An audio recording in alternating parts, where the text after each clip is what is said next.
So, hello everybody, welcome back to the channel. I'm hoping that you're having a wonderful day. And today I got a woman who I call a superwoman. And we're going to find out the reason why I call her a superwoman because I was just like, oh my god, how do you do it? She's a superwoman. Hello. Hey, How's it going? I am doing very well. How are you? I'm good, thanks. I forgot even to present your name. Who are you and what do you do? Hi, my name is Rebecca Solomon. I am an aerialist and a Lindy hopper Hmm. based in Sheffield. My handle is at Created by Solomon. I basically hang upside down, and sometimes people pay for me to do that. Not Yeah. very much in the last year, but I I wonder I why. really enjoy I really enjoy what I do. I sometimes create theatre, and sometimes I hang about in a forest, like I did when I Yes. first met you. Yeah, because funny enough, I didn't know I was cold. When I saw the first time when we met was the garden. A background story for everybody to know how we met. Was on the show, and literally she was going in the air, all this kind of stuff, and I was just looking, thinking, okay, you gotta be super strong in order to do it, because there's no way you're gonna go up in the air and have no strength of moving or doing all everything which you do there. Because I was just like, okay, I know I'm strong, but I'm not that strong.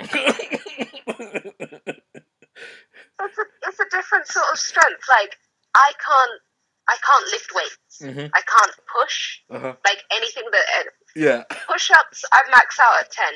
Mm. 10. Some if I'm having a good day, Yeah. maybe 15. I can't high rep it. I can't high rep Mm. squats. Yeah. None of that. Yes. Cardio kills me. I try and run up one of these hills in Sheffield. Woo! Uh-huh. Yeah. Funny enough, I So yeah, saw it's a funny enough, I saw the video which you posted of you going in the snow. That was funny. Literally. I was watching that thinking like, wow, where do you have all that energy from? you know what, that was a good day. I had many hours of being in video meetings. Uh-huh. So it got to the end of the day. My Yeah. housemate Jess, who was also on the shoot, she just was like, "Let's go, let's Uh-huh. go sledging Yeah. down our street because we need that." I think now is really important to try and find Mm. those moments of energy, those Yes. moments, Yeah. where we are all at home. When you get Yes. out, Uh-huh. make sure that it's good. Find all the fresh air, all the Yes. fresh air. Yeah. Yeah. 100%. 100%. I'm just, you know what? I'm just loving with this right now. Um, let's go. Oh, your name, first of all, Solomon. Where's that from? Like, what's your background like? So my dad is from Ghana, Right. and we actually got the name Solomon in some roundabout way because actually in Mm. Ghana, Yes. Solomon is a first name, not a Right. surname. Okay. So it was because many generations ago, Mm. one of my great grandfathers needed to. There's always family disputes. Yes. Uh-huh. There's always something. Yeah. Anyway, a great grandfather of mine moved away and changed his name so nobody could track him. Wow. And so we took the name Solomon. Hmm. Right. Okay. Yeah. And do you go back to Ghana, or have you been, or were you I born am here, or overdue. Both my parents live there, so right? I was hoping to go last August under Christmas. Last August. All I see is rain outside, so I'm definitely not there. Yeah. I'm still in a job. So Mm. usually, if I don't go at Christmas, then I go in January. Right. Obviously, this is January 2021. For Yeah. anyone who catches this later, we are still in lockdown. We have been. Yes. We are 10 months into a pandemic, and we don't know when we're leaving. Yeah. So I go every year, sometimes twice a year, because Mm. my parents live there. So Right. yeah, it is the other place I call home Mm. because Yes. home is where the heart is, and Yeah. my parents are still there. So Uh-huh. it will always have a bit of my heart there. Yes. Uh-huh. And actually, thankfully, I am getting to the point in my career where I can start thinking about how I can spend more time Yes. in Ghana Uh-huh. and not lose my practice. Yes. Uh-huh. Because that is the important thing right now. Yes. I think this year, what this last 10 months has taught me is that I want to spend more time with my parents. Uh-huh. Yeah. They're getting older, Mm-hmm. and I want to be able to see them, make sure that they're okay. And so plans are in motion. They are in motion. I'm ready to try and set up a space where I can still do what I do. Yes. But in Ghana, for a month, maybe 2 months of the year, where I can go train on a rig or something that I can build, so that I can still hang off something, not lose all my strength. Yes. But spend some time with my parents and make sure that they are okay. Yeah, and I think that's be a completely a different scenario to be there, where I've been able to do that kind of stuff. Because I don't think so. I never. Well, I'm not been like since I've been here in the UK. I never went back home. I'm from Zambia originally. Oh, really? So I never gone back, and I'll definitely literally just like, oh wait, I'm dying to go. Yeah. How long has it been since you last there? I came to the UK when I was like 9 years old. So now I'm 28, and now I'm 10. Well, soon I'm gonna be turning 29. So yeah, a long time, literally a long time itself. So yeah, in terms of you being here, so you did your study here, I'm guessing. Yeah. So I grew up in London, and I came to Sheffield to go to university. And my parents, when I came to Sheffield and I started to establish myself, they were at retirement age, so they went back to Ghana. Yeah. So they had the returnee life that they had, many people always work towards, and some people get to. So yeah, I came to Sheffield when I was in my late teens, right? And I've been here for almost a decade, not quite. Yeah. We're getting there. Right. So in terms of moving from London to come to Sheffield, how was that experience? Because to make that decision of you leaving where you are comfortable, where you're not everything, you're not everybody. How was that experience of you like, oh my God, I need to go to uni, or how was that experience for you? No, it wasn't too bad. I was quite independent in London, and there are lots of things in London which I miss. There is a network of people, especially the communities. The Ghanaian community is much bigger in London. So there are things like that are missing here in Sheffield.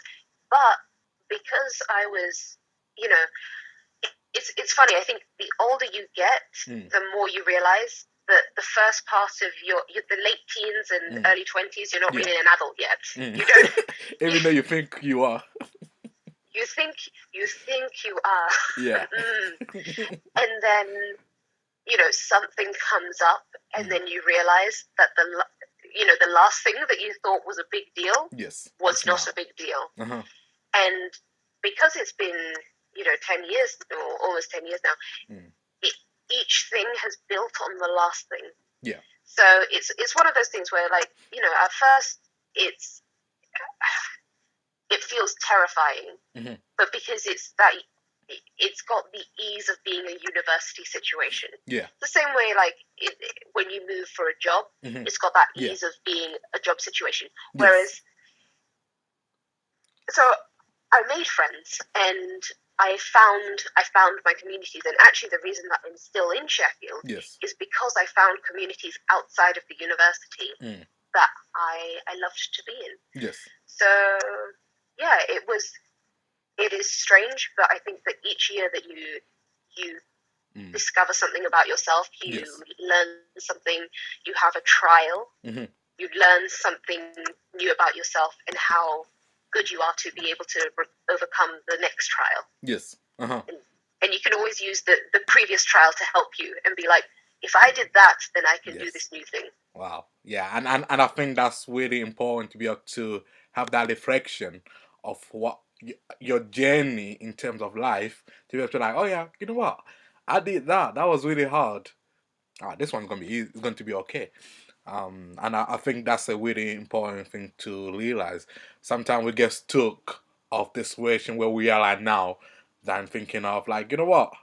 Actually, I came from London. I did not know anybody in Sheffield, and I'm here doing these amazing things. So what did you study? What are you studying at uni? So I studied again many years ago. Hmm. I studied Chinese and Spanish, Wow. which is not what I do now, obviously. And We will get there soon. we'll get there. Yeah. And I wasn't brilliant at it. Mm. I enjoyed certain aspects of it, but Yeah. it wasn't for me. Mm. And I think the interesting thing is, I don't know if this is a blessing or a curse, but we ask 18-year-olds to decide what they want to do. Yes. Mm-hmm. What do you want to do with your life? This is your degree now that you're Yeah. going to go and do. Mm-hmm. And some of us discover that actually this is not what we want to do. Yeah. But what I don't think I was all that keen on going to university. Mm. But the thing is, when you come from first generation, you're going to university. Yes. Because we worked hard so that you can do Mm-hmm. this thing where Yes. education is Important. Yes. Education is elevation, which is true. Yeah. But passion is finding your passion and purpose for something can be such a better motivator. Yes. Mm-hmm. So I went to university. It wasn't for me, but along the way, I discovered dancing and I discovered circus. Yeah. And I actually discovered circus in my final year of university. Wow. Which was not helpful. It was not helpful for my dissertation. Yeah. Not at all. Wow. But that's what I discovered in my final year of uni, and I did that and instantly knew that it was something that I wanted to continue with. Yeah. I didn't know that I wanted to become a circus artist, but I did know I wanted to continue. Right. So how did you discover circus? How do you do it? Like. You know what? It's a really weird one because it's one of those moments which, if it hadn't have happened, I would have never come to circus. Wow. It wasn't like I was looking for a circus class. It wasn't like I was looking in, the university, give it a go, and there was a circus.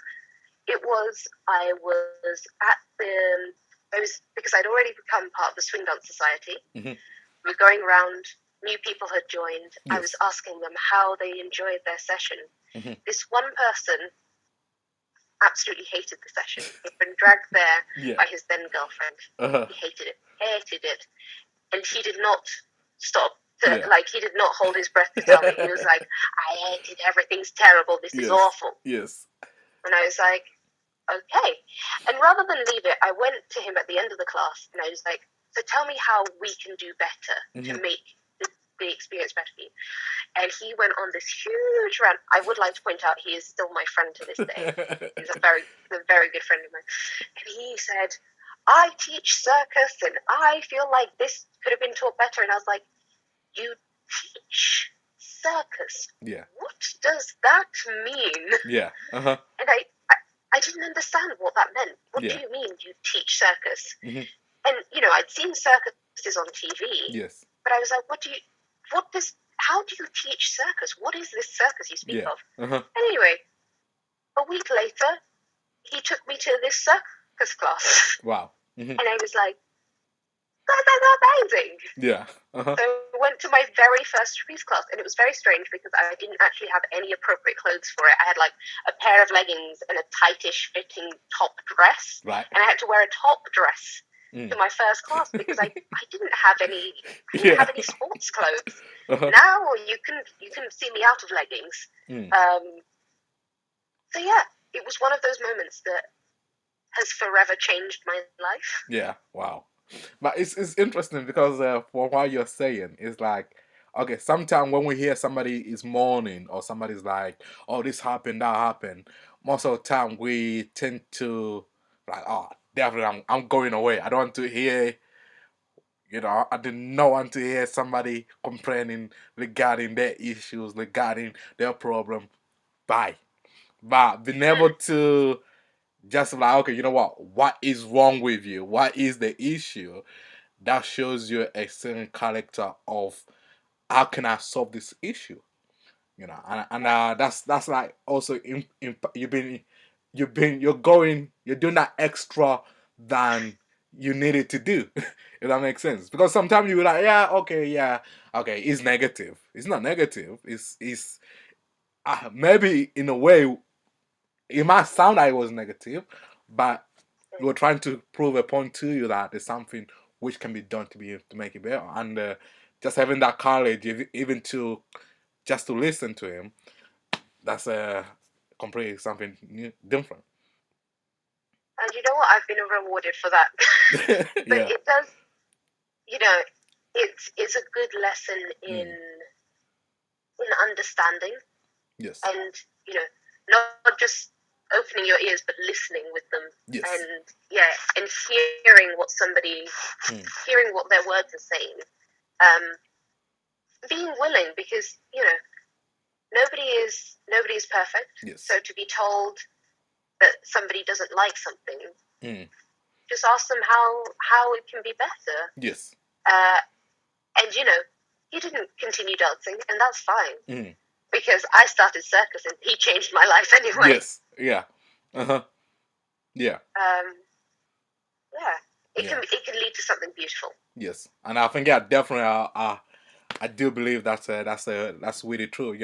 Even from having an interview with other people, somebody mentioned, oh, they're doing a poetry or those kind of stuff, or they're writing a book, and I'm like, oh, this is something which I wanted to try to do. So there is a power of just listen to somebody, just listen to what they're saying, even though you don't agree with them or not. But just having the opportunity just to sit down and listen to their opinion, and just like, you know what? Okay, I hear you. Even though I don't agree with you, okay, that's your opinion. And I think, and a lot, again, what's going on around the world, a lot of time, our parents used to say like, okay, don't fight, anger yourself, listen to each other, blah, blah, blah. But when we see the grown up, they don't do that, do they? They do not. They do not do that. So I believe it's a lesson point for us of being able just to listen and to be able to like, okay, right, I don't agree, but okay. So now, how did you build up, or how did you? Okay, first time going up in the air, how was that experience? Like, it was thrilling. I was like, what is this? So the first thing I ever did was trapeze. I didn't understand it. I had a little bit of natural strength anyway. So getting up and down on the trapeze wasn't hard. Yes. And I had the most encouraging and wonderful teachers over at Green Top Circus, and I just loved it. There was instantly, I was like, I want to come back. I'm coming back. I'll be here next week, and the week after. And I knew I wanted to come back. Wow. So, okay. So now, how was as you're saying, in terms of your final course, how did you finish it? Like, did you finish all your assignment? Like, what was that? I did, with a little bit of struggle. But I remember what my friend and I, what we'd do is we were both in final year at the same time. What we'd do is we'd sit down, we'd do 2 hours of writing, leave with half an hour to spare, run to the tram stop, get to the other side of Sheffield, run across from the tram stop, and it was like a 19-minute walk but a 10-minute jog. Right. So we'd jog over, we'd already be warm, do 2 hours of circus. Somebody would always drop us off back at the library, and then we'd go from 9 until midnight to make up for the fact. So it was like our treat. It was that carrot at the end of the stick. Like, we had to have something. Yes. And many people have been through assignment times, exam times. There Yes. are some people who have exams at work, regardless of whether Mm-hmm. it's the continuous professional development that lots of Yes. people go through. Yeah. And sometimes to revise for these things, you Mm. need a lot of help. Yes. Uh-huh. And doing exercise was that little bit of help. Yeah. We're like, if we do this much, we get to Yes. go to circus. Yeah. So again, that discipline in place in order to do the tasks which you don't even like, but you keep it like, okay, you know what? Let's do it. Wow. So once you finish uni, what was it like? Okay, I'm guessing you had a plan in your head before of like, okay, this is Yeah. what once I finish uni, I want to do this, I want to do that. What kind of thing did you want to do after uni before your journey completely turn around? I wanted to be a teacher. Mm. I wanted to be a teacher, but I knew that teaching was hard. Mm. Teaching in this country Yeah. is, if there are any teachers listening, you are undervalued, Yeah. underpaid, Mm. and you are absolutely amazing. Yeah. I wanted to become a teacher, Mm. but I was like, I don't know anything. So I knew some things about secondary school. I had been a Yes. teaching assistant before, Mm. but I'd never been a teaching assistant in a primary school. So I got a job as a teaching assistant at primary school. Yeah. And I was like, okay, if I do 2 years as a teaching assistant, I'll Yes. definitely know Mm. that this is what I want to do as a career. Yes. Because there's something about teaching where, especially in your first year, Mm. you're doing first and second year, and possibly even your third, you're doing endless amounts of paperwork. You're Yeah. constantly having to be supervised. You're constantly having to do this. And I was like, if I were to have to do that, I don't know if I would have enough time to do circus, which would be fine. Yeah. I could. It was a hobby. Yes. So I was a teaching assistant for 2 years, 2.5 years. And after 2.5 years, I was like, no, Yeah. I don't want to do this. Wow. The second primary school which I worked in was a learning curve. Let's put it that way. Right. What happened? The environment was not one I considered healthy. Mm. Aside from the fact that everybody's on diets, they decided to comment on my diet as well, which is there's a toxicity to that. And I didn't think this was not something that I was willing to accept. This was not a place I wanted to, these were not people who I wanted to be around. Yes. And it seems like the smallest things, but it felt like, we were constantly fighting senior management for stupid things. We were fighting with the government because, they send around Ofsted and they're testing children. And I mean, Yes. I worked in year 1. These are 5 and 6 year olds. Yeah. Why are we testing them on all the countries with the best best scores for education don't start education until they're 7, and we're testing 5 and 6 year olds. I don't see we see other people doing well, and we're like, we're not going to use this method, we're going to use another method, and we're not doing better. Yeah. And it didn't make sense to me. And then I didn't need to have to fight the teachers about the way they spoke to the children, about the way, they'd say things like, man up to boy children, Yes. little boys, if they cried. And I'm just like, they're 5 or 6. Yeah. They should be allowed to show emotions. We need to pull away this toxicity Yes. that gives us the idea that men don't cry. We need to allow boys to show emotion, because or else later on, men don't know when they are allowed to show emotion. Yes.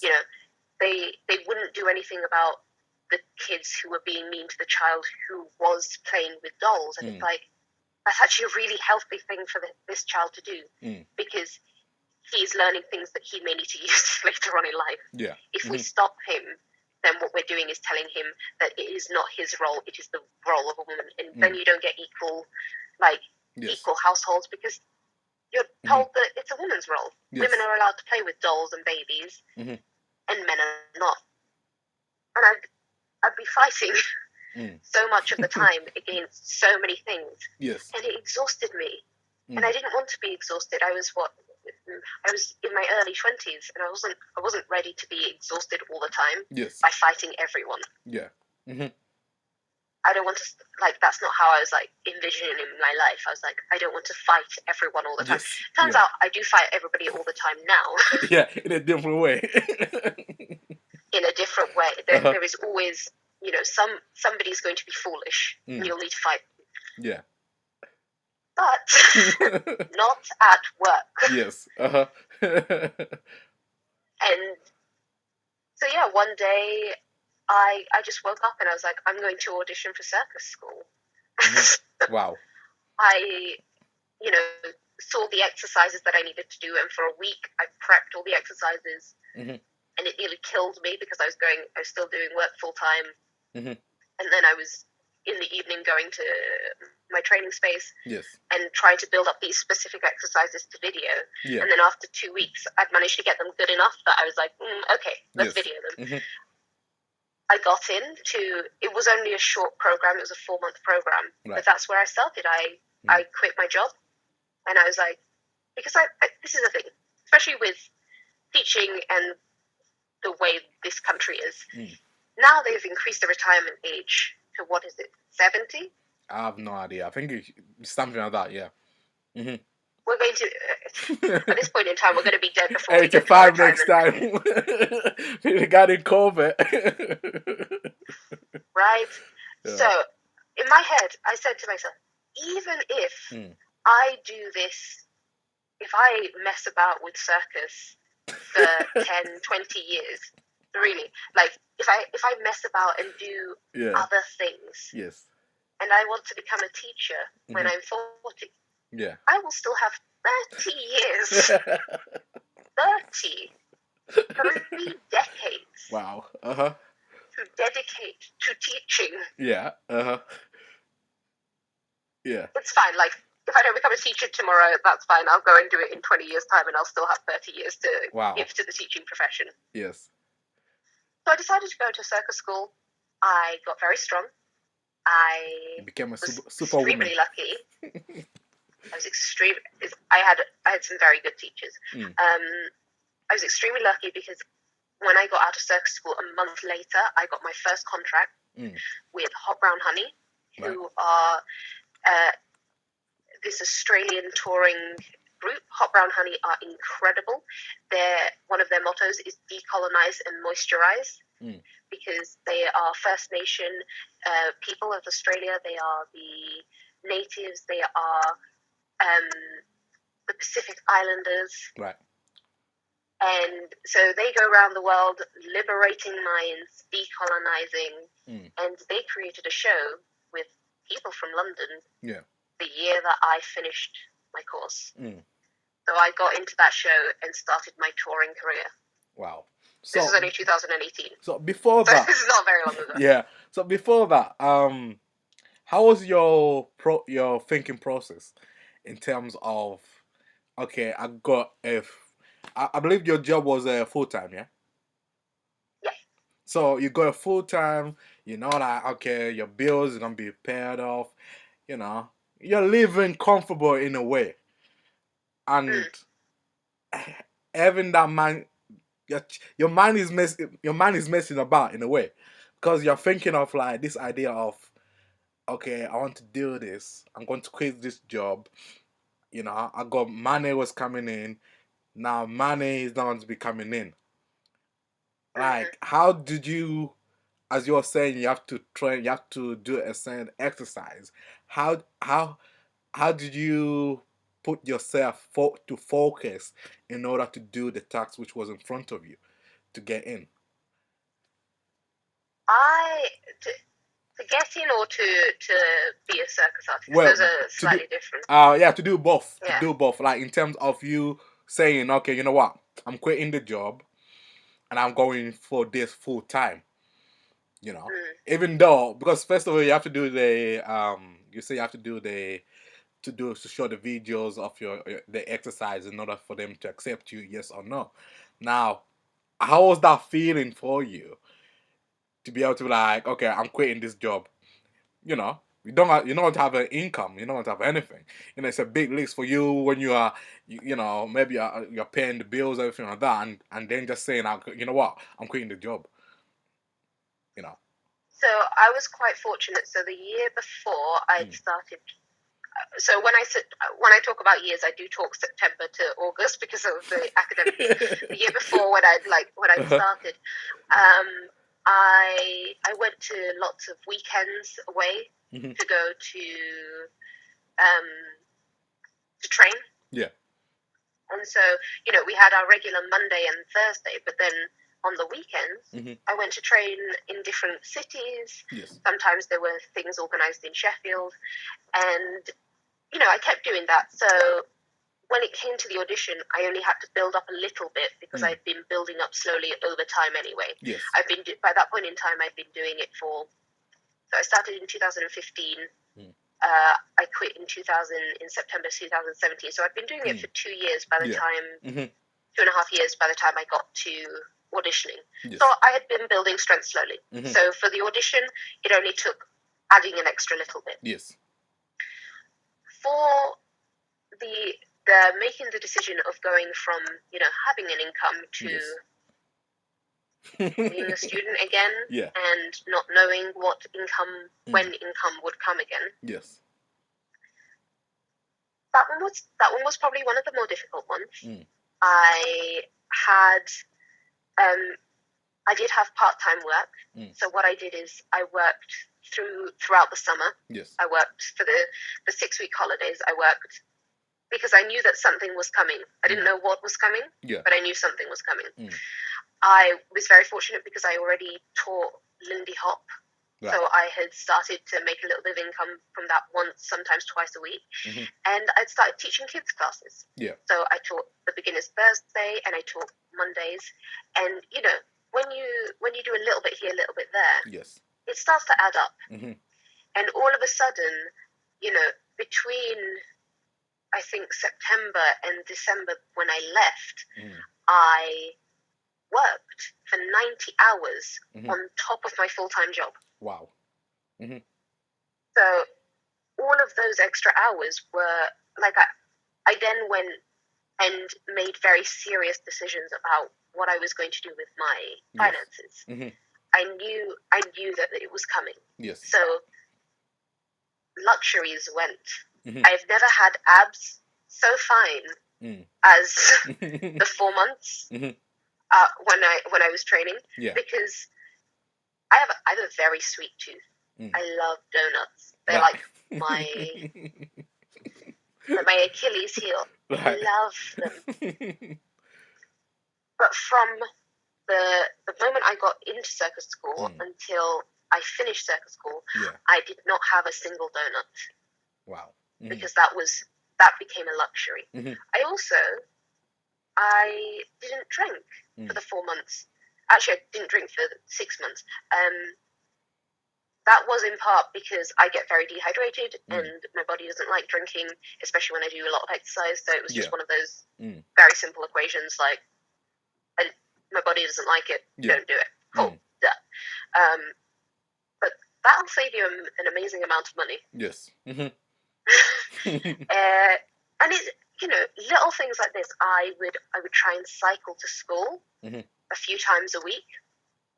And if I cycled to school 4 times a week, then it would save me on a bus fare. Yes. That being said, cycling for 40 minutes in Sheffield is no joke. It's up and down hills.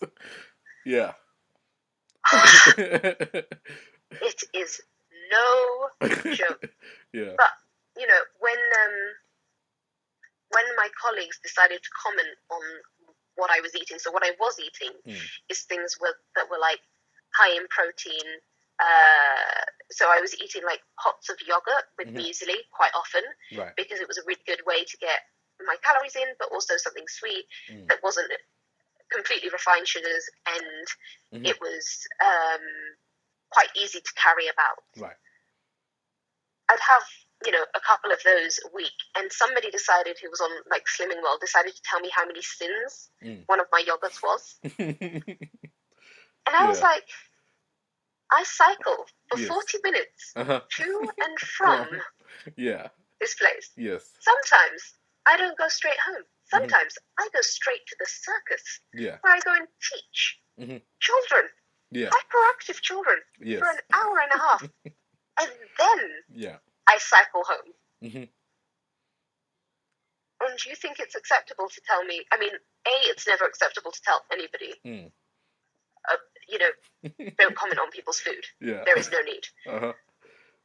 But B, with the amount of exercise that Yes. I did, how dare you? How dare you think that that's acceptable? Yeah. I think I was also very cranky because I had to cycle. So I was probably very upset about that. Yeah. When somebody had decided to say anything Yes. that wasn't necessary when I was hungry. Just Yeah. So I made a lot of decisions during that period. I worked very hard. Yeah.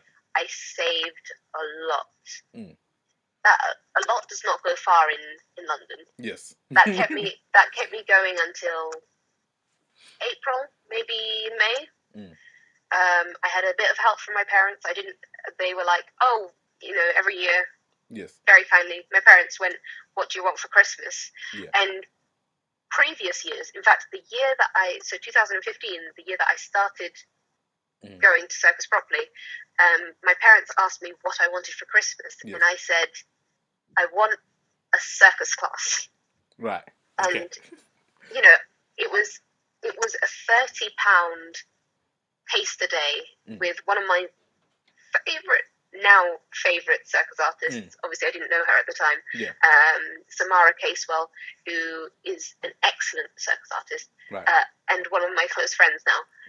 And it was only £30, but I was a student then. That was a lot of money. Yeah.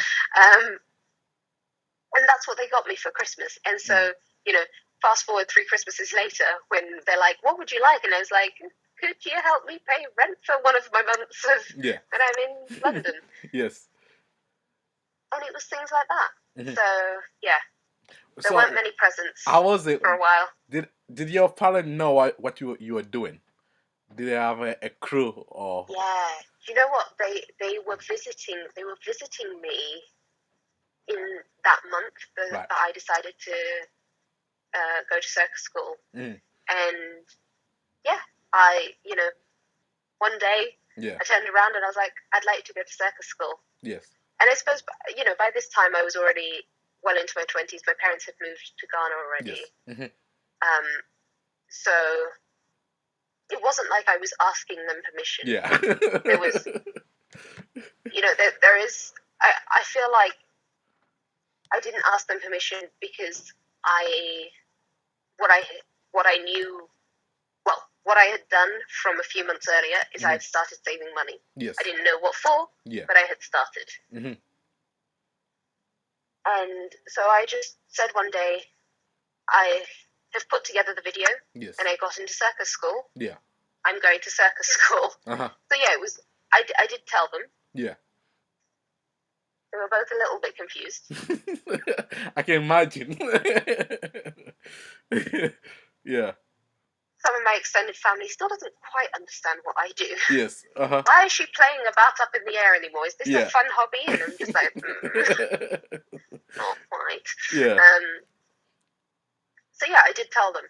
They didn't exactly understand what it was that I wanted to do. Yes. I didn't know what I wanted to do.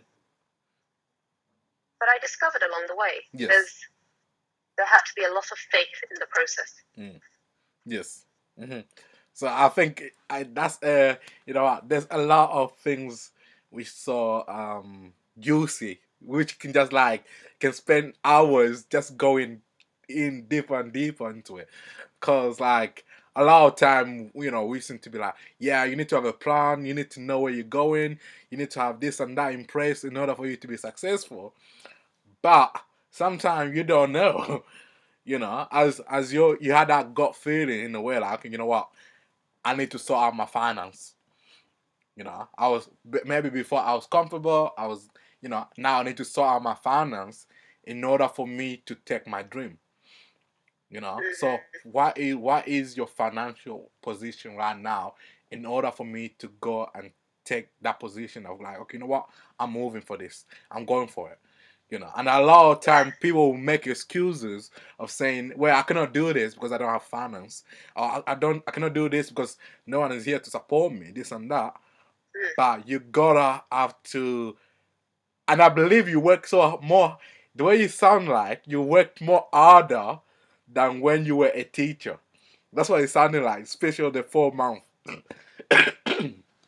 Oh, those 4 months I worked hard, but you know, I I'm going to say this. I did have support. Yeah. My parents were very supportive of me. Mm-hmm. I Being a teacher was emotionally draining. This is the thing. So I feel like what I do now Yeah. allows me to take joy. Yes. What I did when I was a teacher, when I was a teaching assistant, Yes. I gave a lot, and that was emotionally draining. Yes. So I know that when I teach a lot of circus, that I get a bit drained. Yes. And I need to spend some time, you know, filling my own knowledge, filling my own. You need to fill your own pool. Yes. Yeah. But it is. I'd also like. I think the other thing is what we have done that is bad as a society is tell people they are too old to do something. Yeah. Because, you know, my moving of finances and starting didn't start with those 4 months where I did from September to December. Yes. It started a lot earlier because I planned to work the 6 week summer holiday. I planned to do other work, and before that, I think I even had a bar job, and it was just very little bits. But you know, this also comes with the privilege of not having anyone who was dependent on me, because you know there are some people who work as a teaching assistant, have a bar job, but also have, for example, children. Yes. Yeah. And they're going to take up your finances. Yes. And the other thing that I find is, you know, when this was taking a risk. Yes. This was a big risk. Yes. But I was in my 20s. I didn't have anybody who relied on me. Yes. To take so I wasn't messing with somebody else's future. I was just messing with mine. When you have, for example, if you have children, all of a sudden you need to take into account what if it doesn't work? Will I be able to feed them? Yeah. So there are many factors of like my risk was low because it only impacted myself. Yes. But again, at the same time, still, I feel like you wanted to be successful at it so much than being a teacher, than being that position itself. It's feel like you put all into it in order to have it. You know, and you know, it's also shows in the way that you gotta, if you have that passion, you're willing to work hard for it. You know, even though maybe it can be difficult or whatever, but because when you make your own decision of who you are and what you want it to be or where you want to go, no one's going to push you. That's your driving force already, because you know already that I want to do that. And even somebody say you cannot do it or whatever, it doesn't matter, because already you got that vision in you, and you're going at it. You know, so it just shows that even doing small things, it allows you to go where you want it to go. I will say, so like, I didn't have this plan. I don't want to be a teaching assistant right now. Yes. I didn't want to be a teaching assistant right now, and I didn't want to. I did want to see what else was out there. That was the important thing. Like, I wanted to, because you know, the concept of someone being a circus artist was so foreign to me. So I wanted to see the possibilities. Yeah. And, you know, I wanted to see the possibilities. So I was taking a risk on not having work with no real destination. Yes. Which I think if you have other people to look after, you want to have a destination because Yes. you need to go back to looking after them. But I was okay for a while. So it was good enough that I was in a situation where I could, and I did. Yeah. And I did work hard. I did work very hard for it. Yes. And when I got out of circus school, I was, being self-employed in the arts. It is hard. Yeah. And thanks to a certain Brexit, it is going to be even harder now. Yeah. I'm not thrilled. But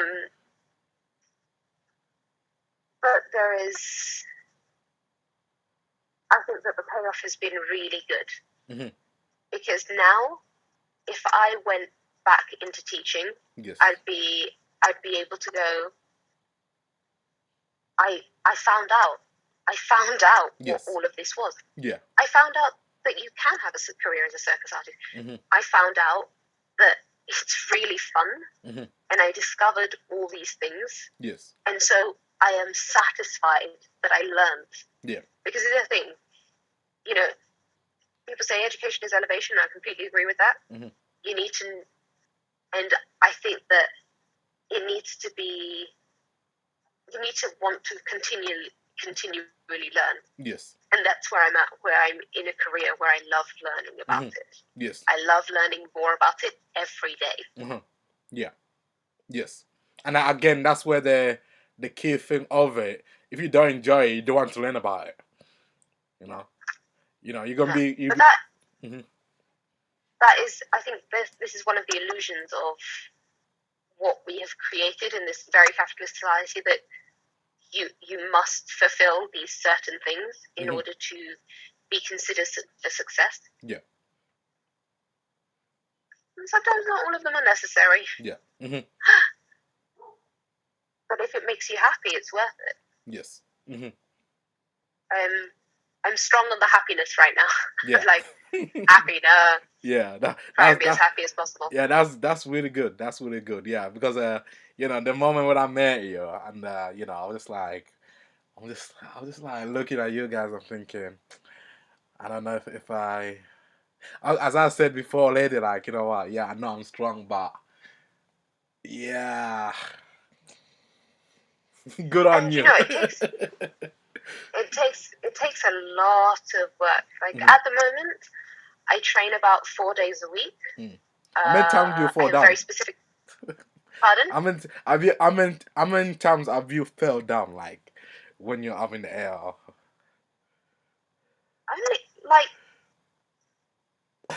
One when I was with you. I know. I remember that one. Yeah. One was with you. Yeah. Probably only 2 other times. Wow. And one caused a burn on me, which that was bad. But I try not to fall. I honestly, the day I was with you, I was tired. By the time we got to that bit, I was tired. And I should have listened to my brain that said, "You're tired. Yeah. Get down." Yes. Because this is the thing, photo shoot days are surprisingly difficult when you do aerial. There is a max limit on the number of hours you can do it. Because your body gets fatigued. Yeah. And when you have to hold difficult positions, it gets fatigued really quickly. Yes. I know that I'm always tired. I try and do things in as short time as possible because or else I get tired. Yes. Again, that's why you working smart. You don't need to work hard. You gotta work smart. And again, I think it just shows you that it's important to be able to know your limit and to know, like, you know what, right now I need a break. Right now. I think I'm still learning that. So I keep going to say I've only been in this 2 years, and then I forget that I've been in this 2 years, 10 months, but 10 months have been in pandemic. So I've been doing this since April 2018. So I'm still very early on into the career. Yes. Mm-hmm. and I'm still learning a lot, including about what my limits are, how to train best without exhausting myself. Yes. And I'm definitely learning that. In fact, when we met at the photo shoot that week, Jess and I cancelled one of our training sessions to do the photo shoot because we were training 4 times a week at that point in time. So we were part of Festival of the Mind with Nate Adams. We were doing physical education where we explained a whole load of photosynthesis science. That's like PhD level photosynthesis. Right. But on trapezes and ropes and silks and hands. That's interesting. So at the time that we met, Jess and I were probably at our strongest because we were training 4 days a week. But we were building up to a big video performance because obviously it was August 2020. It's not that we weren't still in lockdown, but we were still being socially distanced. Jess and I lived together, so we were exempt from that because we were in a bubble. So yeah, it was quite a time. Yeah. Wow. It was a time. So so at the moment, tell me. Yeah. So what is like, again, it's kind of like you're doing teaching in a way, but it's in a different way of teaching. I'm guessing. Like if you're teaching kids or whatever, it's more interaction than standing at a whiteboard and telling kids, yeah, this is this and that. You know. Teaching is very interesting. So sometimes you have the same group of people. Those are my favorite sort because you get to know them. You know what their good things are. You know what they need a bit more work on. You get to, you start a term maybe a bit more open plan. And then as your term goes on, you sort of narrow it down to work to building confidence, building strength evenly, building good technique. And because it's circus, it's lovely because you can be a bit more holistic about it. And so you can be like, okay, now we have 15 minutes at the end to have creative time where you get to create sequences. Let's play this game. So I want you to make this seem like you're on a desert scene. How do you make it seem like you're in a desert? Let's see you act like it's hot, like the sun is scorching you and you want to cover yourself. And so you can do it without getting up on the equipment. But I also want to inspire kids, and I want them to be able to see how much joy I get from it. And we have such a range of children. Some children that do it just for short periods of time. Some children that do it for years. Some children who want to become circus artists. I've seen 4 students get into circomedia since I started. And they're wonderful. They have such dedication, and you want them to see that passion. You want them to see that passion so that they carry it through.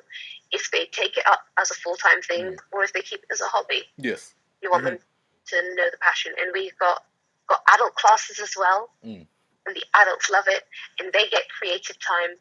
And for them, it's really good because it's about moving their bodies in a joyful way. So there aren't tests, there aren't assessments. It is about finding what makes you happy. I'm so tempted. I think I need to try one of your lessons. When we get out of lockdown. Why In not? a reminder, friend. You know what? I think I definitely want to try it. Yes. Yeah. We have people who have never done exercise in their life. Yeah. And I know that you're strong. But, I've seen people who have never done exercise. And they're like, they can't get up on the equipment. And it's week 1. And it's like, that's fine. If you can't get up on the equipment, that's fine. Yeah. By week 7, you see them like flying. Yeah. And You then think, yeah, is this the same trying person? on. Yeah. But it's about finding. It's also about finding that confidence Mm-hmm. in moving your body, because we weren't born with wings, and yet I'm Yeah. asking you to fly. Mm-hmm. Yeah. But seeing people, many of the people who I work with, they have difficult jobs. And this is a release where this is something that I used to say a lot of when I first started, where when you are up in the air, the only thing you can think about is gravity. Because gravity does not care who you are, what you look like, what you do, or how much money you have in a bank account. It still applies to you. Yeah. Gravity, I mean, except if your name is Simone Biles, but all hail, there is, gravity does apply to you. Yes. Mm-hmm. And so it is always a battle against this force of constant and fact. Yeah. There isn't a movement in this. It isn't like, oh, are you successful because you're happy? It is like, gravity is fact. We don't have. Yes. There is no debate about this. Yeah. Mm-hmm. This exists. You have to find your way. Yes. To go against it and do it in the prettiest way you can. Yeah. Have you ever had a student who ever been like, maybe they come for the first lesson and they are really nervous? They're like, nah, I'm not doing this. Oh yeah. And then they just pick it up. Oh yeah, absolutely. Absolutely. How's that energy when you see somebody is super nervous, like, nah, I cannot do it, and you're trying to convince that individual, like, you know what, you can do it. How do you motivate them in order from being that so nervous to be able to be like, you know what, okay, I can try it. Let me see if I can do it. It's a tough one because before prior to the pandemic, it was a lot easier because you have different sorts of spotting. So, spotting from the gym, somebody's there like holding something for you. I've never been into a gym. I don't know why I made a gym reference. But you have somebody there to help you, right? Yes. That is what I'm there to do. So I'll either have like one of my other students show it, or I'll show it. Yes. And then I will. There are points where you can spot people to make things safer, basically. So one of the hardest things is when you first, for example, on a trapeze, you put your hands on, you put your legs through, you hox your knees on. Your knees are on the bar. At that point, you need to climb up the ropes and then lift yourself up onto the. That is by far when you first get onto there, probably one of the scariest things, because this is the first time that you're going. Yes. And often where you have to let go and rely on your legs for the first time. Wow. After you know your hands. Yes. Can the back of your knees hold you? You're like, yeah. I don't know. And so you can place, as a teacher, I would place my hand on somebody's feet or ankles and make sure that they know that there is somebody there to stop them going anywhere. And at that point, and then they can like walk their hands down themselves.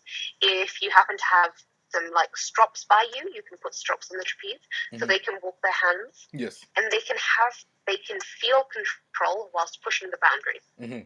Yeah. And it's about giving them the power to be able to push the boundaries. Yeah. And each time they push something further, and each time they push something further. And again, like we were saying earlier about using the things that you have previously done to help you get over the next hurdle. Yeah. The thing about nice progression classes is being able to remind students of that last thing that they were scared of, that they did, and that I was there for them to do. Yeah. And let's try this new thing. Yes. I wouldn't make you do it unless I thought that you could. and giving them all those building blocks right from the beginning, telling them, I wouldn't let you do this if I didn't think that you could. Yes. I wouldn't let you do something that isn't safe. Mm-hmm. I have quite a good track record with children not falling, so yeah. I'm trying to keep that one. In fact, I have quite a good track record with like students not falling, with just in general. Yeah. You build them up, and then once you get to know them, you get to build them up on themselves. Yeah. Mm-hmm. And it can be within one class. Yeah. Because that first thing where they have to let go of their hands on the fees. Yeah. As soon as they've done that, that is my next ammunition. And be like, you remember when you thought that you couldn't let go of your hands on your feet and then you absolutely aced that? Yes. Let's do something like that, and then we're going to try and do this next thing. I'm here for you. Yeah. And it's also about breaking things down and making each of those steps not just achievable, but also something to be proud of. Yeah. Because one student is going to be like up, down, not have a care in the world, and another student is not going to be able to let go of their hands on the thing.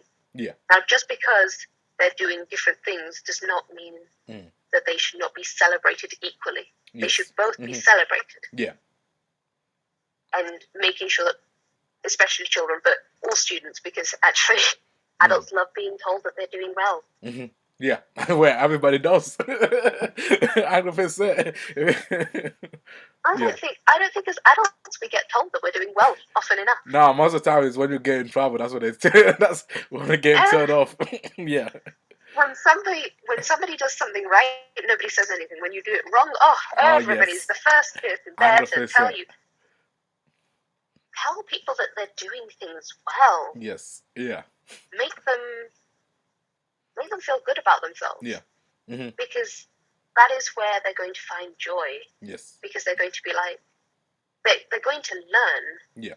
When they have done something well by themselves. Yes. Back in October, the last time I was allowed to teach adults, this was before Tier 3. So when either we weren't in a tier yet or we were in Tier 2 in Sheffield.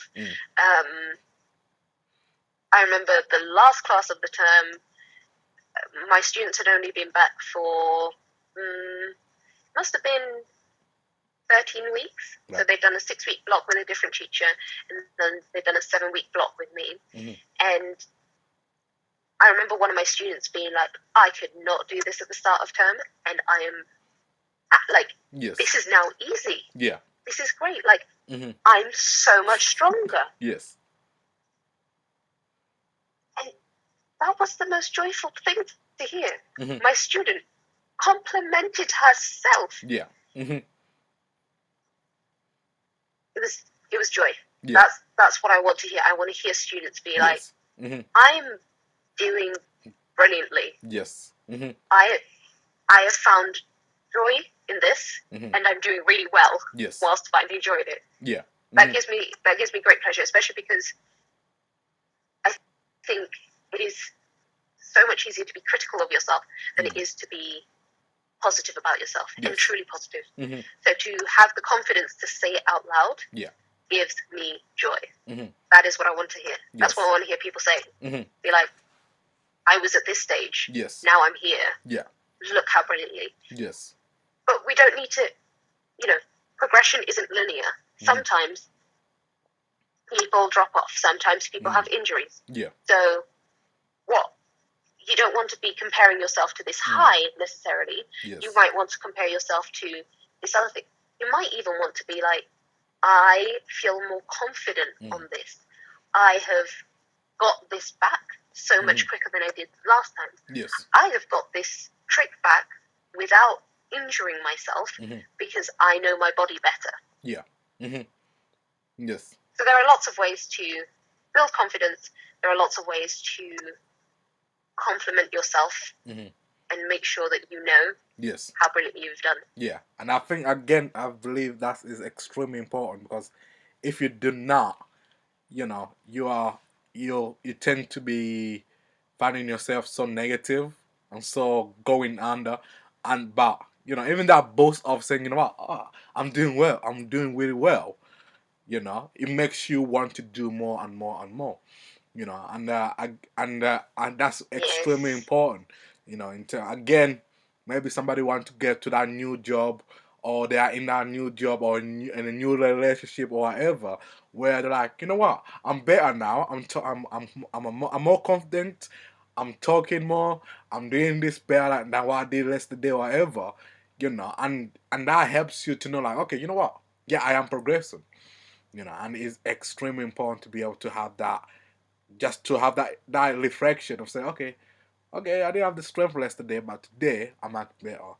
You know, again, we sometimes we dwell too long on the negative than on that positive. When you bring that positive, it's just going to push you. Mm. So yeah.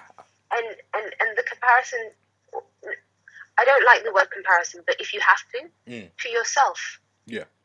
Because judging yourself by other people's standards, we're never gonna. No. I think somebody said comparison is the joy of the thief of joy. Yeah. Comparison is the thief of joy. Mm-hmm. And I was like, that. So true. Yes. I don't care that somebody else in the class has better splits than you. Mm-hmm.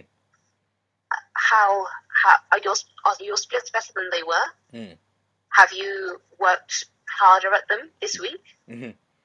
Are you proud of yourself? That's what I care about. Yes. Mm-hmm. Yeah, and that's it. That's success. As in, first, I believe first of all you need to work within yourself in order to do anything. If you cannot work within yourself, whatever you do outside, it can be brilliant, it can be amazing, but if you don't feel it, it's nothing. So I think, yeah, it's extremely important to just to look at yourself and to be able to, like, what, yeah, this yesterday I was not good at that, this and that, and you're always reflecting on yourself. As you are saying, the key is learning. If you don't learn from what you've done, or somebody else did, then you're not really doing anything. But if you're able to challenge yourself and you struggle, you fall down, well, it's gonna be interesting if once we come up from lockdown and me trying I cannot wait. I think it'll be a You're very gonna have to come interesting. with that positive attitude, because it's gonna be 100%. about that. Yeah, because for me, and again, it's coming out from your comfort zone, to be like, what, I can try anything, I can do anything that I wanted to do. I'm not limited to what people think. There's not any limitation. So it just have to be in that. You have to be flexible. You have to be. And not limited by what you might be good at. Yes. Yeah. I love trying things that I know I'm going to be shocking at. Because it's really good to just have fun. Yes. I'm really shocking at anything that involves balancing. So slacklining, I'm just not very good at. For some reason, I'm not very good at trampolining. I love going to the trampoline park. Right. So much fun. Like, I'm not good at it, but yes, I jump about and it makes my body feel joyful. Yeah. So not being scared to fail at things and be bad at things. Yeah, and I guess it's very interesting. I don't know if it was a documentary which I was watching or something like that. It seemed to be like the more older we get, the more scary we get. When we were kids, we can go on a bike, or maybe playing with the toys. You can create whatever. We don't care if we make a mistake. We run from that mistake to make whatever we're doing. But as the older we get, everybody like, no, don't do that. You made a mistake or whatever. And I believe somehow we've been so conditional in, I don't want to make a mistake. I don't want to do something wrong because somebody was going to tell me off. But in order for you to learn, you gotta make mistakes, and you gotta be willing to know, like, what, in this journey, which I want to take, guess what? I might fall down maybe twice every single time when I come here. This might happen every single time when I do this, but have that willingness of being able to be like, you know what, I'll just continue with it. But yeah, I just mhm, You know what? You said a good word, conditioned. yeah, Because it is exactly that. So they did a study on children, and it was about the words that you use mhm, to praise somebody. So if you use the words, well done, you're so smart, mm, for somebody who's done well, yeah, they will be more fearful mhm, of making a mistake. mm, Whereas if you use the words, well done, mhm, you tried really hard, yeah, and that I am proud of you for that, they are more likely to keep trying. mm, And it's that thing where you yes, need to be able to make mistakes to learn. yeah, So if you don't make mistakes, then are you going to learn, mm, or are you going to sit scared? mhm, So if you encourage people to try yes, rather than encourage people to succeed or mm, be successful, yeah, then what you will get is people trying. And yes, from trying, we learn. mhm, yes, mhm. And So it's and that I condition, guess, isn't and it? that's the thing, like, and then again, you do more than what you've been asked to do. Because if you just expect like, yeah, okay, I'll do this, and if you work out, that's it. No, and again, there's that joy. There's a joy of the last interview which I did, and the guy was like, yeah, I like challenges. It's a game, and it's just like it shows you have to have that kind of mentality where you just like life is the game and you gotta play it. One day you might lose, one day you might win. But Yeah, don't give in just because you feel like if you don't play the game, you're going to, by default, you're going to lose. So why not try to play the game? If you lose, hey, guess what? I try my best to do this. So yeah, and I yeah. think it's a just that, again, that mindset which you always gotta really think about in terms of whatever you're doing. So yeah. Oh, what is your well, I was just thinking like, what is your next thing which you wanted to do? But we're still in lockdown. But Next thing I want to do. Okay, so I got my first bit of funding back in 2019 right, for a show called Secondhand Child. It mm-hmm. is a story of adoption. It is a story of what the mind does when you have to deal with trauma, Yes, and all the things that it does to hide the trauma, to shield the trauma. wow, So my next project is going to be an aerial theatre show mm-hmm. that is going to be called that. Secondhand Child. Mm. So we're hopeful to be getting some applications going off soon. Yes, Which is it's basically it. mm-hmm. That is the next big thing. I'm working on my own skill level because, like I said, Yeah, lots of giving yes, when you teach, maybe even like quite a bit of giving when you are creating shows for other people. mm-hmm. So I'm taking this time now Yeah, to train all those things that when you teach 3 times a week, you sometimes don't have the energy in your body yes, to go and train hard. So that's what I've been focusing on, and it's been a really good path. I've had a new training program, which means that I train 4 times a week. It is I can see my strength growing, and it's really useful for yes, me to get new skills to integrate into my choreography and yeah, become more confident mm-hmm. in being able to hit the harder skills Yes, consistently. Yeah, yeah. That's I think So, yeah, that's really amazing. You gotta yeah, you have to do that. Because yeah, I think if you don't do that, you get stuck, and you've been in that position where you're just like, how am I growing? So, but yeah, I and then think that gets like you get into your head. It's terrible. Mhm. What about you? What's your next step? Do you know? My next step, to be honest, right now I'm just doing a lot of stuff like applying for jobs. Because for me, I'm in the field of cybersecurity, so just doing a lot of research, just doing CVs, applying for jobs, and then just doing online courses. So yeah, you just say, you just gotta have to be in that position. Like, okay, I did not know this. Right now, I feel confident. So yeah, you just going back and forth. But yeah, it's really good. It's just a really good. Just keep on trying. And just like again, it's that mindset. If you're not in the right mindset, it's really difficult. So just trying to be be right up there in order to do anything. So yeah, that's what I'm doing myself. So why did you choose a trauma? Because I think that's a those are kind of thing which a lot of people don't like to talk about it. They don't. It's not something everybody's cup of tea. Yeah, because it's not everybody's cup of tea, and we should talk about it more often. Yeah. And we should talk more openly about things like this. Yes.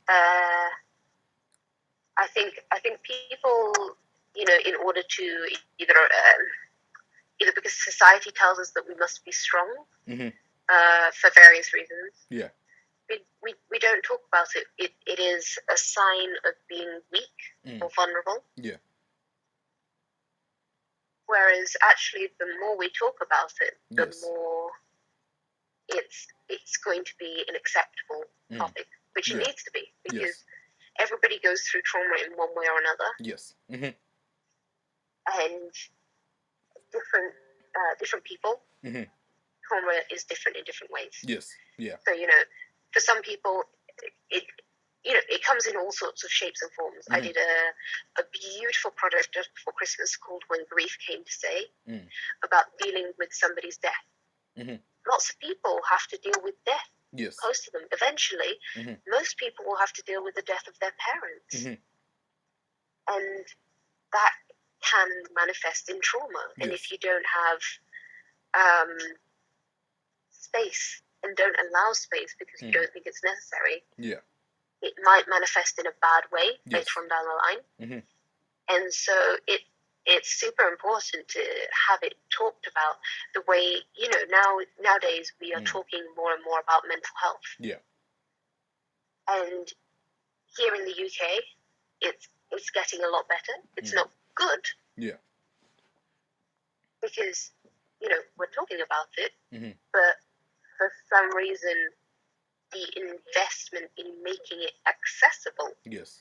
So free or low cost on the NHS, for example, those kind of the wait times have gone up from a few weeks to months. Yeah. And not only have they gone up to months, but they're also they can only offer you 6 weeks at a time.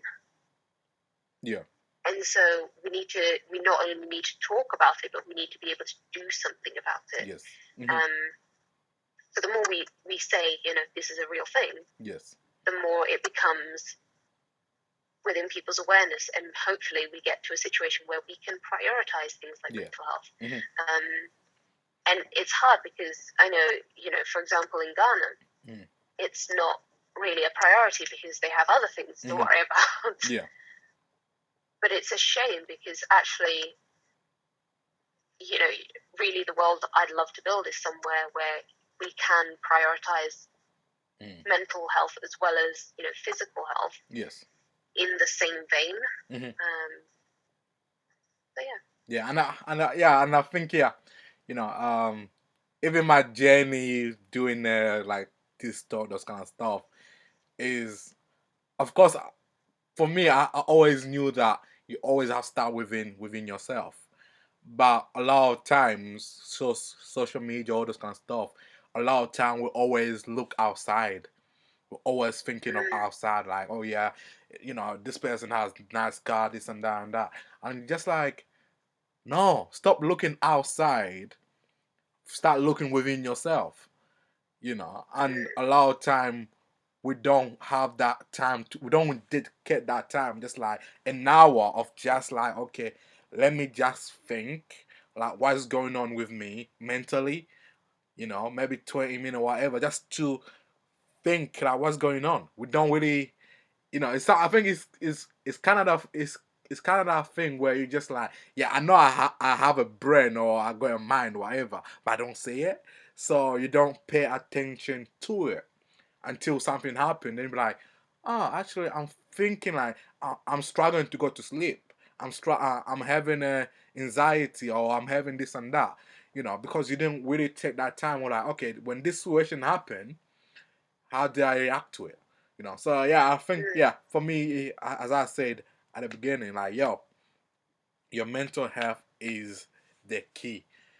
Like it or not, if I don't have money, I'm happy. I prefer to have to be in the right state of mind than to have money or to have whatever and not to be right in my mind. Yeah. You know what I'm saying? So I think, yeah, I think it's a really good project. It's a really good thing what you're doing. Just that awareness to be able to be like, okay, you know what? I need to just even 5 minutes, 10 minutes, and it's crazy right now because when you speak about Black Life Matter, it's a very interesting because how it has a very big impact on the society, and people a lot of time people don't think that, oh, it has an impact on somebody else. The people who have watched that video, there's a social, there's a mental thing which has happened to them, in which sooner or later it's going to reflect back to the society. And a lot of time thinking, oh yeah, that was in America or that was whatever. Like, not, yes, it was. However, the connection to it is so close and so deep to me that you will never understand. And Yeah. it's just so interesting, and people don't really think about those kind of Yeah. stuff in terms of somebody else's mental health, those kind of stuff. Well, so I don't actually have the statistics off the top of Mm. my head, but my friend Coco Brown did a show called Grey, and it talks about mental health, but specifically to do with blackness and Mm. how so black men in particular have like I think it's something absurd, like 70% less likely to Mm. be able to get mental health services, but when they do get mental health services, Mm-hmm. they get more extreme things Mm. like being sectioned, which tends to have physical implications Mm-hmm. where they are like constrained, held down, etc. Yeah. And this is where that link is, because when they are constrained, there have been people who have Yes. lost their lives. Mm-hmm. When they are having mental health issues, Yes. and actually what people are doing is physically constraining them, which is not what they should be doing. Mm-hmm. If they had access earlier, Yeah. then it would mean that they are less likely to be getting to Yes. this section. If it were more accessible, Mm. then they would be able to get access early. And you've Yes. got those stages, Yeah. and all of a sudden you see how it is affected. You see how in the research that has been done, like black boys are X number of times more likely to be expelled Mm-hmm. than white boys in the same school. And they haven't even done a study on girls. They just haven't done it yet. Yeah. Mm-hmm. and you see that, and you're like, this is why the Yes. Black Lives Matter movement matters. Yeah. Whether it doesn't just matter in America, No. it matters here. Yes. Uh-huh. Because these are things that are affecting the black population here in the UK. Yeah. And this is how it is affecting populations who are the minority in the UK, all across the UK, in various ways. Yes. And we need to start making sure that people all over the country, all sorts of people, Yes. get access, and not just those who with money. Yeah. As well. That's Yes. the other thing. Yeah. Because that thing of being able to access also applies to anybody from a lower income family. If you cannot access mental health services because it is not free, then you are going to be subject to that to a lesser extent if you're not black, but still to an extent. Yeah. Because it is not prioritized. And that's we call ourselves the sick richest nation. We can't feed children. We don't have good mental health service. Please tell me where our riches are, because we're not using them on the people. We're not. Yes. And I don't understand. Do you know what I mean? Like, yes. You're looking and people are like, oh, but you live in a really rich country. And I'm like, I look around and I'm like, yeah. Yes. Then why are the people of this country not doing better? Why do they not have access to better services? Why do we keep selling off one of our best assets, which is the NHS. Why do we keep doing this? Why are teachers underpaid? Somebody explain to me all of these things. Yeah. Why is the lifespan of a teacher, if a teacher quits, they are most likely to quit within the first 3 years. I think that's the average. If a teacher quits, then the average lifespan of that teacher is going to be 3 years. Wow. What a waste! What a waste of potential talent. Yes. And you know what? It's not that they aren't good at it. It's that they don't have support. Yeah. They don't have the support that they need. They don't have the resources that they need. Is piling children into classes and putting all these pressures to get them assessed and examined. And this is not good for the children. It's not good for the teachers. And it tells us nothing. And then, years like this, they decide to make up the results, and all of a sudden, people in private schools go up by all of their grades get upgraded, and all public. If you go to a normal school that you don't pay for, your grades get downgraded. What is this? Yeah. What is this? Yeah. Like, I don't see how we can be the sixth richest nation and still have this poor situation going on. Yeah. So yeah, it just shows you that what is the priority, in terms of and it's shocking even when you are at school. There's not that kind of thing of teaching you the importance of your mind. How to keep your mind healthy, how to keep your mind how do you deal with what's going on out there, and there's not that thing. I can tell you how each of Henry VIII's wives died. But yes. Did we have a class about mental health at school? No, we did not. The other thing is, so, January for anyone who's self-employed, tax season. Yeah. Why did nobody tell me how to do my taxes? Yeah. Give me something useful, like tax return help at school. Yeah. Like, never in my life has there been a practical application of how Henry VIII's wives died. Yes. Like, never. Yeah. Never. There has been a practical application for maths, for English, for science, for history in general, yes. Because you see if you look back, you see the patterns re-emerging, people doing the same thing that they did back in the day, and it's terrifying. Yeah. More people should do history. But how Henry VIII's wives died? Yeah. That is yet to inform a single decision I have ever made. Yeah. Ever. I don't know why I love that. Yeah. There are so many. There are quite a few things where I'm like, I have no idea. Yes. Why. I remember a whole section in religious education telling me about zealots. And I'm like, yeah, but what practical use is that in my life? And now I'm asking those questions every time I have to do my tax returns, every time I have to sort out my finances, Yes. And these are the classes I needed. And one of the things the other interview which I did, it says you have to rewire your mind, if that makes sense.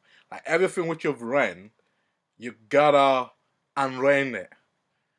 You gotta unlearn it because what is being put in your mind is not what is going to be useful for you. Not everything that we are taught is going to help us one or another. And I guess that's again is just showing you the importance of knowing what information you retain within you and what information you just like, okay, how do I get rid of this information? Because it's not healthy for me. And I guess what you're doing again is just that education and being able to like, okay, this is how how can I be able to take somebody who's not confident, who's nervous, and to be like, you know what, by yourself, you're a competent person, so don't be afraid of trying something new. Because a lot of time people, when they're put in a situation they don't know, or they have to talk to a stranger, they are so scared. You know what I'm saying? And you're just thinking like, why are you scared of talking to somebody? They are a stranger, but both of them are scared. But why when you start talking to that individual, you think, oh, that is all right. Like when I met you, we just clicked. It didn't take, it Yeah. didn't, it was not like we're nervous or anything like that. It's like, hi, how's it going? Fine. What do you do? Blah, blah, blah. And that's it. And it's something which a lot of people, they need to be, they are so conditional to be so nervous or to be, and you're just thinking, oh, your potential, which you have in you, don't allow it to go down just the fact that you're nervous or whatever. Yes, being nervous is alright. It's a human nature to be nervous. But if that nervousness pushes you to not to accomplish your dream or achieve what you wanted to do, then that becomes a problem. So and I guess doing this kind of stuff which you're doing is something where it can just boost you up in order to be like, oh, I've tried something new, I've climbed that, and you can even you can even start telling your friend, maybe you're at work or whatever, you're like, what do you do for the weekend? And you just tell them like, oh, okay. You can even show the video like, yeah, I did this, and people be like, wow, that's very interesting. How did you do that? So it just, I think a lot of time you see a lot of people are so nervous, so crunched up, where they cannot even go out, even try something new. But yeah, I'm Yeah. just hoping that from our discussion right now, somebody can be able to be like, you know what, let me try something new. Let me just, that kid, the kid which is in me, let it come back again. Where I'm just like, okay, you see a lot of people doing skating, skateboarding, all those kind of stuff. They fall so many times. You're thinking, why in the world you're doing that? You're hating yourself. But it's the fact that they have something in the mind, which is just like, I want to jump and I want to be able to do this when I jump and I freak over whatever. And you're just thinking, wow, So it just shows you that you have to be flexible and willing to try out and be willing to, out of your comfort zone. And I think that's the only way your mind can be healthy. Your mind can lead to a point where I'm just like, you know what, I'm having a trauma or whatever, and you are able to speak out. If not, you cannot. You see. So yeah, have you got anything else before we wrap Oh, our no, discussion up? I think we've hit it. Mm, You know, mental health is important. yeah. Black Lives Matter. Let's decolonize this education system. Mm-hmm. Let's pay the NHS workers, key Yeah. workers, teachers more. I think we've pretty much summed it up. Oh, and feed children. What else is there? Oh yeah, and try things because it's fun to try. Yes. Be rubbish at things. Yeah. Be adventurous. Yes. Mm-hmm. Yeah, try something new.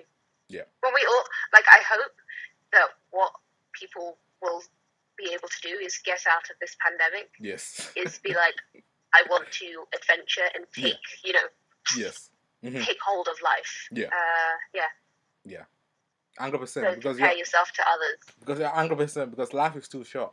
And I guess this is why it's teaching that like, life is too short. That you gotta really. It's too short, and we spent a year in this in lockdown. We need. Yes. Yeah. Big time. We need more life. Yeah. Wow. No. It's. I think we have covered it. Mm-hmm. Cool. Thank awesome. you so much. Yeah, awesome. So I believe you got a website. I think I saw you have a website. Oh, all this kind of stuff. Yes. So, it is www.createdbysolomon.com. That is where there is info about my show. Mm-hmm. Soon, hopefully soon, new things coming up. Mm-hmm. There will be info about some classes I will be offering. I will not be offering them all the year round because I do intend to do some touring. And yeah, there are exciting things on there. There are things of there are pictures of what I do basically. Yeah. who I am, and I feel like sometimes I need to put more of who I am and what I believe in, because I believe in moving your body to find joy, because that's the only thing that matters, finding joy. Because if you know, I don't go to the gym because it doesn't, you know that Marie Kondo thing, sparking joy? I don't go to the gym because it does not spark joy. Yeah. I go to circus because that sparks lots of joy. Yes. So yeah, just find your network, find what makes you happy to do, and that's it. That's that's really important. Yes. Awesome. So yeah. Thank you so much for inviting me to talk to you. It has been a pleasure as always. Thank you very much. An inspiration. Yes. Love chatting with you. Yeah, thank you very much for that. Yeah, so everybody, thank you for being here, and I hope that you have learned something new from this discussion itself, and we shall see you next time. So enjoy the rest of your day.